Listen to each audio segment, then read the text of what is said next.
Olá pessoal, primeiramente bem-vindos a mais um vídeo aqui no canal Dunmaker. O meu nome é Danilo Almeida e no vídeo de hoje eu irei apresentar para vocês um projeto em desenvolvimento voltado à exploração do uso de memory hack e algoritmos genéticos na criação de bots. Mais precisamente nesse vídeo eu irei falar sobre um bot capaz de jogar um jogo bem antigo, porém que muita gente jogou no Super Nintendo, que é o Side Pocket. Para quem nunca ouviu falar nesse jogo, nunca ouviu ou não tem nenhuma ideia, basicamente ele é um joguinho de sinuca, onde a cada fase que você joga, você tem que obter uma pontuação para conseguir passar para uma nova fase, e quando você passa para uma nova fase, o nível de dificuldade aumenta posteriormente. Então, pensando nisso e conhecendo um pouco da estrutura do jogo e a simplicidade que o jogo tem em si, eu resolvi testar uma metodologia que eu já apliquei aqui no canal, que foi a de construir uma aplicação de aprendizado de máquina usando algoritmo genético, porém para o Sonic 1. Porém, dessa vez eu resolvi tentar aplicar isso a um jogo de sinuca e basicamente ver o que ia acontecer. Ficou curioso? Quer descobrir se esse bot vai realmente funcionar? Então vem comigo. Bom, então para a gente construir um bot capaz de jogar esse joguinho, que no caso é o Side Pocket, a gente então precisa inicialmente entender um pouco da estrutura do jogo. De uma maneira geral, o funcionamento do jogo é bem simples. Basicamente o que a gente precisa fazer para avançar as fases no jogo é jogar e eventualmente encaçapar as bolas para a gente conseguir atingir as pontuações que o jogo pede, sendo que a cada novo nível o jogo fica mais difícil. Então o jogo é basicamente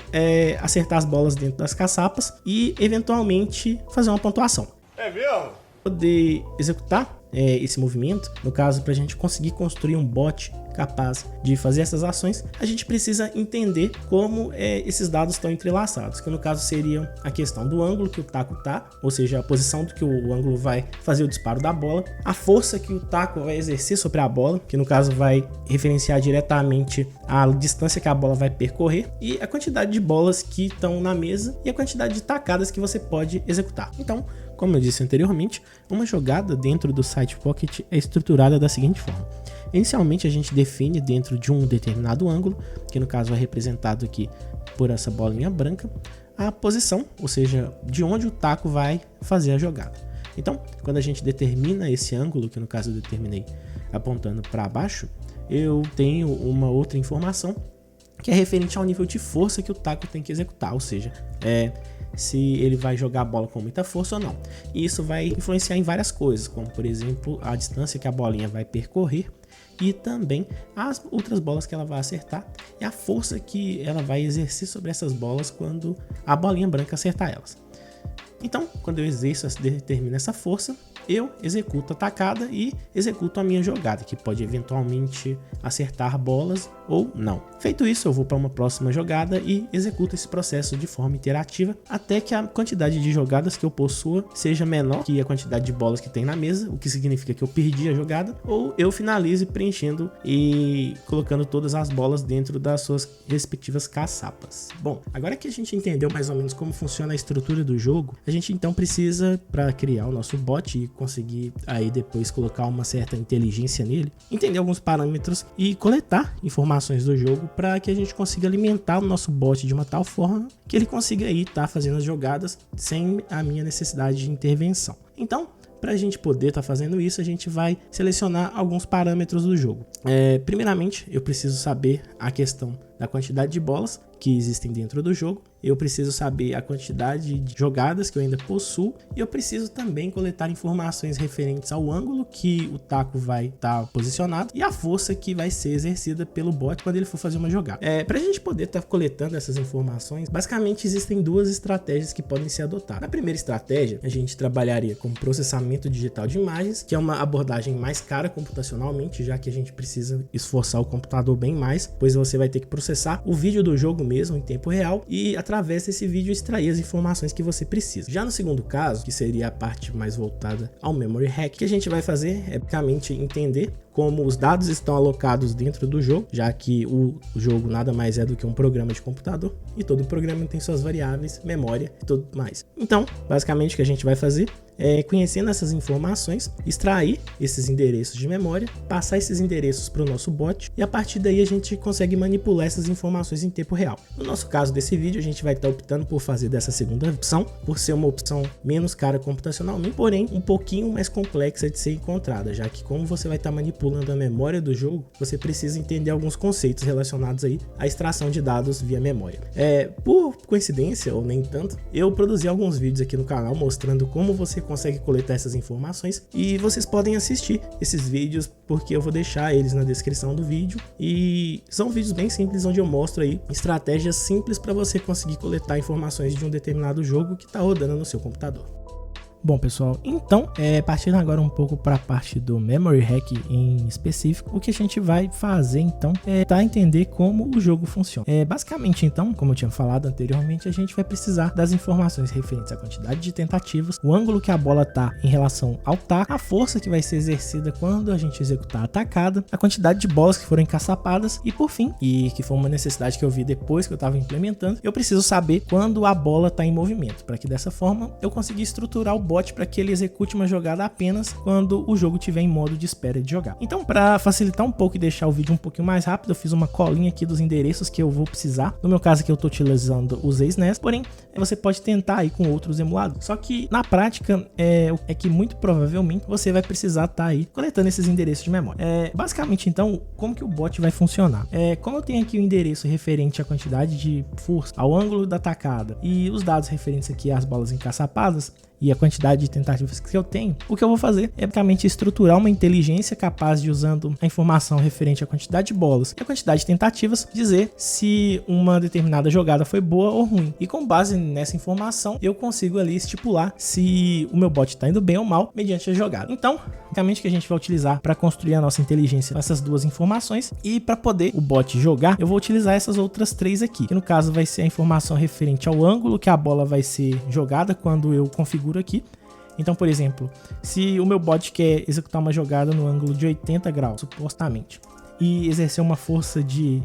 80 em cima da jogada que ele vai executar, que ele vai configurar essas duas variáveis e vai, por fim, executar uma jogada. Feito isso, ele vai jogar, o bot vai aguardar o final da jogada e feito isso, eu consigo determinar ao fim de uma jogada se ela foi boa ou não, analisando essas duas variáveis aqui, que são a quantidade de tentativas e a quantidade de bolas que foram encaçapadas quando eu executei uma tentativa. Então, o que o bot vai fazer é executar essa informação de forma iterativa. Então, ali, como a gente acertou uma bola no buraco, a quantidade de bolas encaçapadas aumentou. Então, essa foi uma boa jogada em relação ao bot. Então, a partir desse ponto, nós já conseguimos construir um bot capaz de jogar o Side Pocket. Porém, para darmos aí uma chance ao bot de conseguir chegar até um conjunto de movimentos capazes de passar para a próxima fase, será necessário estruturarmos um algoritmo que dê a capacidade ao bot de entender quando ele vai bem e mal em cada uma das jogadas que ele vai realizar. Basicamente eu sei que nesse caso eu poderia, por exemplo, aí utilizar estruturas de aprendizagem de máquina mais complexas, como as redes neurais, algoritmos evolutivos e algoritmos com uma estrutura mais sofisticada. Porém, como o meu objetivo é tentar basicamente chegar a um algoritmo que consegue resolver esse problema para mim de uma forma mais simples, eu optei por utilizar um conceito bastante utilizado aí em problemas de otimização, que são os algoritmos genéticos. Os algoritmos genéticos são um conjunto de técnicas capazes de encontrar soluções aproximadas para certas classes de problemas em que a computação tradicional não consegue chegar em soluções factíveis. Esse tipo de problema está muito relacionado aí a questões de otimização, ou seja, quando eu preciso encontrar uma forma de otimizar um problema, que pode ser um problema do mundo real, um problema do mundo virtual, e também a questão da busca. Quando a gente trabalha com problemas em que você tem uma complexidade algorítmica muito alta para conseguir chegar em uma solução, é bem comum o uso desse tipo de técnica, que são técnicas conhecidas como meta-heurísticas, que te dão soluções aproximadamente ali perto do que você precisa. Então, basicamente, em especial, os algoritmos genéticos são conceituados aí no conceito da biologia evolutiva, que é basicamente responsável por definir como seres vivos evoluem com o passar do tempo e como essas características, que podem ser de um indivíduo ou de um conjunto populacional, podem estar sujeitas aí a processos como a questão do cruzamento, da mutação e também da seleção natural. Bom, então para a gente poder adotar o conceito de algoritmos genéticos dentro desse projeto, que no caso é o nosso bot, a gente vai seguir aí uma estratégia que vai ter a seguinte ideia. Imagina que a gente vai estar aí iniciando um torneio, no caso aí um torneiozinho de sinuca, e esse torneio vai ter uma quantidade X de indivíduos. Essa quantidade X de indivíduos é um valor fixo, ou seja, eu vou ter sempre a mesma quantidade de indivíduos jogando o torneio, porém esses indivíduos podem ser eventualmente adicionados ou removidos, onde eu não posso ultrapassar o limite de indivíduos que eu possuo. E cada um desses indivíduos que vão estar participando do torneio vai ter consigo duas informações. A primeira vai ser um conjunto de jogadas que ele vai estar executando ali para estar colocando as bolas na caçapa, e esse conjunto de jogadas vai ser definido basicamente pelo ângulo do taco e pela força que ele vai exercer para executar uma tacada. E ele também vai ter uma pontuação, que vai ser basicamente um número que vai dizer a quantidade de bolas que ele conseguiu encaçapar na vez que ele jogou. Cada um desses indivíduos vai realizar as jogadas deles, porém eles vão precisar respeitar 3 regras. A primeira regra é que se um indivíduo executar mais de 3 jogadas erradas, ele precisa passar a vez dele para um próximo indivíduo, já que, como a gente vai definir um algoritmo que vai fazer uma seleção, ele fazer 3 jogadas erradas é algo ruim, porque isso significa que ele não vai conseguir completar a quantidade de jogadas que ele tem de uma forma mais rápida. Então a gente tira a vez dele e passa para um próximo indivíduo. A segunda regra é que se a quantidade de jogadas disponíveis for menor do que o número de bolas que existem dentro da mesa, esse indivíduo vai ter que passar a vez. Isso acaba acontecendo porque se eu tenho um número de jogadas menor do que a quantidade de bolas que eu tenho na mesa, eu não vou conseguir matar todas as bolas. Então ele passa a vez dele. E por fim, a gente tem a terceira regra, que basicamente define que um indivíduo vai ter uma pontuação final, que vai ser aquele valorzinho, que vai ser utilizado para fazer um ranking de quem foi bem e de quem foi mal. Então, depois que todos os indivíduos jogam o jogo da sinuca, o side pocket na verdade, eles vão ser ranqueados, ou seja, eles vão ser categorizados do melhor, ou seja, do que teve a maior pontuação, para o pior, do que teve a pior pontuação. E então, através desse ranqueamento, o nosso algoritmo vai fazer um processo chamado de seleção natural, onde ele vai pegar os indivíduos que foram bons, ou seja, que conseguiram fazer uma pontuação maior, e usar esses indivíduos para estar gerando aí uma segunda geração de novos indivíduos, que vai ser basicamente através do processo de combinação, ou seja, eu vou pegar cada uma dessas jogadas de todos os indivíduos e fazer uma combinação entre elas. E com isso eu vou gerar um novo indivíduo, ou seja, um novo jogador para o torneio, e eu vou inserir esse jogador no novo conjunto de torneio, que vai ser ali a nossa população. Através dessa combinação eu vou ter aí novos indivíduos, e os indivíduos que eu ranqueei e que não foram tão bem assim, eu vou descartar e colocar novos indivíduos, sendo que esses indivíduos vão ser gerados de uma forma arbitrária, ou seja, o computador vai gerar aí de forma aleatória esses novos indivíduos, já que dessa forma eu consigo aumentar a variabilidade que vai ter ali dentro do meu torneio. Entretanto, a gente também tem um outro processo que acontece aí depois do cruzamento, ou seja, depois que eu faço a combinação dos indivíduos, que é a mutação. Eventualmente, uma jogada, que é basicamente o ângulo e a força que vai ser exercida, pode sofrer uma alteraçãozinha, ou seja, eu posso alterar ali um valor que é a minha mutação. Isso vai transformar um indivíduo em um indivíduo mutante e vai acabar adicionando mais variabilidade na minha aplicação. Bom, então depois de toda essa saga aí para conseguir hackear o jogo, entender a estrutura do jogo e também construir um bot que seja capaz de aprender com o passar do tempo, a gente conseguiu chegar mais ou menos nesse resultado que vocês vão ver agora.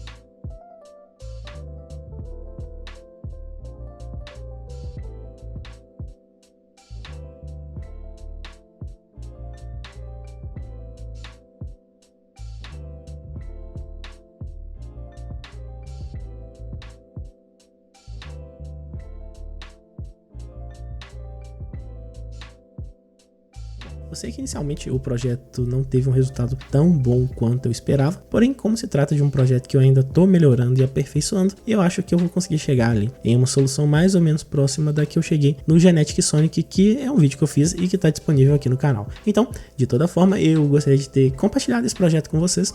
um pouco da estrutura de como eu montei, e também ter aí um feedback do que vocês acham, se existe alguma outra técnica que eu possa estar utilizando para melhorar essa heurística. E se você gostou do vídeo, se você quer ver o código, eu vou deixar na descrição desse vídeo também o link do GitHub em que eu vou ter esse projeto já rodando aí nos EaseNES. Porém, caso você ache interessante e queira aí fazer um pull request ou até mesmo criar sua própria versão, pode ficar à vontade, beleza? Então, basicamente, o vídeo de hoje era para mostrar esse projeto que eu tô desenvolvendo. E se você gostou do vídeo, não deixe de deixar aquele like. Se você não gostou, deixa seu dislike aí, mas deixa um comentário bacana aí pra gente poder estar engrandecendo o projeto e trazendo novos conteúdos que vocês achem relevantes aqui pro canal, beleza? Então é isso, pessoal. Meu muito obrigado e até o próximo vídeo.